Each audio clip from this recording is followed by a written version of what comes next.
Jordan, LeBron, Kareem, Kobe, Magic, Bird, Shaq, Duncan at Russell Chamberlain. Kung magtatanong ka ng kahit anong analysis, ito ang magiging listahan ng top 10 players ng NBA.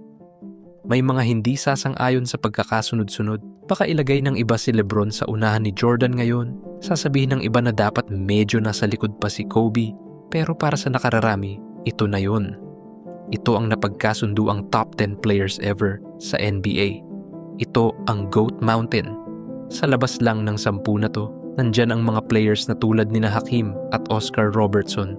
At akala ng karamihan ito na yun. At least for a long time. But Step for three. And maybe some second shots. Curry again. Oh, step. Back to Curry. Step back. Three-pointer. Bang! And that'll do it. It's over. The Golden State Warriors return to a familiar place. Bill Russell, NBA Finals MVP award, goes to Stephen Curry. And just like that, ladies and gentlemen,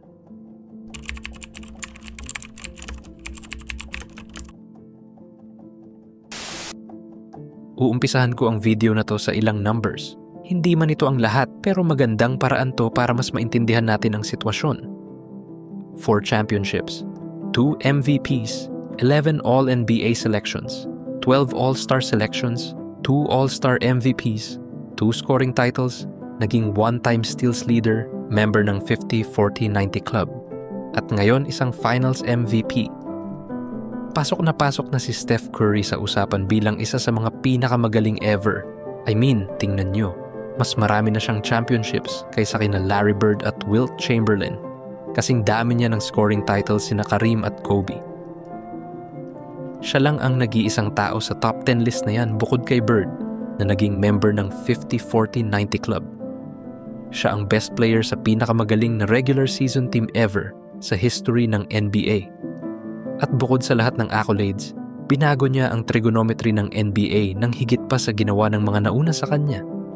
I mean, dahil sa ipinakilala ni Steph sa NBA, maraming power forwards at centers na dati ay tinitingnan bilang commodity ay naging liability na ngayon kung hindi nila kayang i-stretch ang floor at tumira ng 3-point shot.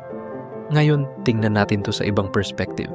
Sa mga shooting guards, sasang-ayon ang karamihan na si Jordan ang the best na gumawa nito, na sinusundan ng malapit ni Kobe. Sa mga centers, sasang-ayon ang karamihan na ang 3 pinaka-dominant na centers na naglaro ay sina Shaq, Chamberlain at Hakeem. At ngayon, para sa mga point guards, undeniable na nandyan si Magic sa isang banda at si Curry sa kabila. Wala nang iba pang kasama sa usapang to. I mean, isa si Oscar Robertson sa mga pinakamagaling na point guards ever sa history ng laro. Pero dahil isang championship lang at 0 finals MVP ang meron siya, kung sasabihin mong mas magaling siya at dapat mas nauna kay Curry, hearsay na yun. At saka, ang remarkable kay Curry sa pagpasok sa all-time great list na to ay ang fact na sobrang liit niya kumpara sa kanilang lahat. Dahil tingnan mo, ang pinakamaliit na sa listahan ay sina Jordan at Kobe na 6'6". At mula doon, giants na ang lahat. I mean, si LeBron ang katay sa next na pinakamaliit sa 6'9", tapos may mga giants ka na sa 7 feet.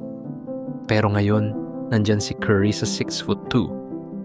Isang 6'2" point guard na akala dati ay paalis na sa NBA dahil sa kanyang ankles ay isa na ngayon sa pinaka nakakatakot na players sa basketball court.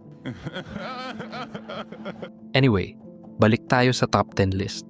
Mahirap gumawa ng mathematical equation para ma-determine kung sino ang dapat nasa listahan kasi sa iba't ibang eras at panahon, simpleng magkaiba lang talaga ang mga bagay-bagay. Iba ang context. For example, kung babasehan mo lang ang number ng championships, si Bill Russell dapat ang number 1 na may 11 rings bilang player. Pero ang bagay dyan, nung nanalo siya ng mga championships na yun, nung 1962 for example, 9 teams lang ang meron sa buong liga. I mean, look, sa East, 4 teams lang nun, at sa West, 5 lang.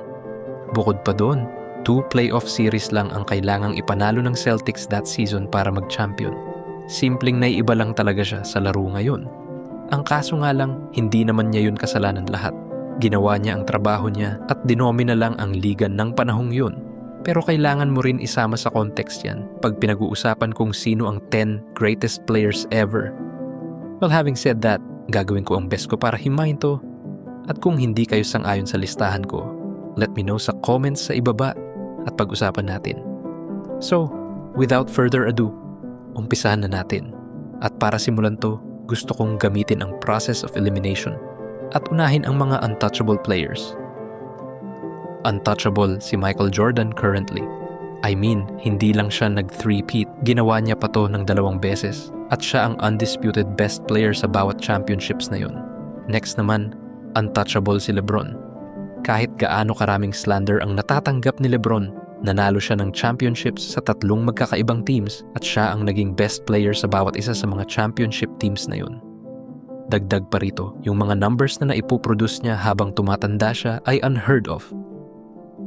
Siya ay isa sa mga pinakamagaling na players ever na naglaro at hindi siya matitinag sa top 10 list sa ngayon. Ngayon, dito medyo nagiging interesting ang lahat. Para sa susunod na 4, ilalagay ko no sina Kareem, Kobe, Magic, tapos Duncan. Bawat isa sa mga players na to ay may 5 rings at nakagawa ng amazing things. I mean, hawak ni Kareem ang top 2 all-time scoring record at after 30 plus years pa bago nabasag. Si Kobe ay naselect sa All-NBA team ng 15 times na tied bilang second most ever. Bukod pa rito, naselect din siya sa All-Defensive team ng 12 times na tied for second. At pagdating sa All-Defensive first team, naselect si Kobe ng 9 times na tied for the most sa NBA history. May 3 Finals MVP at 3 MVP trophies si Magic Johnson kaya stay put lang siya sa pwesto niya. Tapos nandyan si Tim Duncan, Mr. Fundamental, na siyang best power forward sa NBA history kaya stay put din siya sa listahan. Ngayon, balik tayo sa original list ng top 10. Ang natitira na lang ay sina Bird, Shaq, Bill Russell at Wilt Chamberlain. May 3 rings si Bird, si Shaq ay 4, si Russell ay 11, at 2 naman kay Chamberlain. As crazy as it may sound, mas nauna si Curry para sa akin kaysa sa 4 na guys na to. Currently, sa career ni Steph, siya ang 7th greatest player of all time para sa akin. I mean, first off, mas marami siyang rings kaysa kay Bird. Tapos pagdating kay Shaq, parehas sila sa championship rings. Pero sa pang-4 na championship ni Shaq sa Miami sa finals, nag-average lang siya ng around 13 points at 10 rebounds at literal na binuhat siya ni Dwyane Wade. At saka, yung pagpapakita niya sa training camp ng out of shape ng ilang beses ay nagpababa rin ng stock niya para sa akin. Naglaro si Bill Russell sa isang era kung saan mas kaunti ang teams at hindi ganoon katindi ang competition. Pero ganoon pa man, dinomina niya kung sino mang nasa harap niya at nanalo ng 11 championships. At dahil doon, hindi siya matatanggal sa top 10 list pero mapupunta siya sa lower portion nito. At finally, nandyan si Wilt Chamberlain. Ang ilan sa records niya ay insane talaga. I mean, isang 100-point game, nag-average ng 50 points per game sa isang season, parang hindi ko nakikitang mababasag pa ang ilan dito. Isa siya sa mga pinaka-dominant na centers na naglaro ever. Pero having said that, dahil 2 championships lang ang nakuha niya, nakasira talaga yun sa stock niya. At mula sa original top 10 players, sa tingin ko, siya ang matatanggal sa listahan. So heto na guys, in order. Jordan, LeBron, Kareem, Kobe, Magic, Duncan, Curry, Russell, Shaq, tapos Bird. Ito ang aking all-time top 10 list. Pero ang nakakabaliw sa lahat ng to ay ang fact na parang naglalaro pa rin si Steph Curry sa MVP level at may ibubuga pa ang team niya. I mean, para sa next 2 years, magiging serious contender ang Warriors para sa Larry O'Brien Trophy na yan. At ang mangunguna sa lahat ng yan ay si Steph Curry. Let's say, manalo pa siya ng 1 or 2 rings. Gaano pa siya kataas akyat sa top 10 ranking na yan? Sheesh guys. Ipikit nyo muna ang mga mata nyo saglit at i-imagine nyo na mananalo ang Warriors ng 2027 NBA Championship na pinaniniwalaan ko talagang mangyayari. At let's say, si Steph Curry din ang manalo ng Finals MVP. Bibigyan siya niyan ng 5 rings at 2 Finals MVPs. Kung mangyari nga yan, siya na ang magiging undisputed best point guard sa NBA history. at siguradong lalagpasan niya sina Duncan at Magic. Definitely mas maganda ang efficiency statistics niya kaysa kay Kobe, pero all-time great si Kobe sa magkabilang dulo ng court at mahirap ilagay si Curry sa unahan ni Kobe, maliban na lang kung manalo siya ng isa pang ring. Kung tapusin ni Curry ang career niya na may 6 rings at 3 finals MVPs, kasama ng marami pang ibang accolades, siguradong lalagpasan niya si Kobe at baka pagpawisan din ng konti sina LeBron at Jordan dahil kakatok na siya sa pintuan ng greatest ever.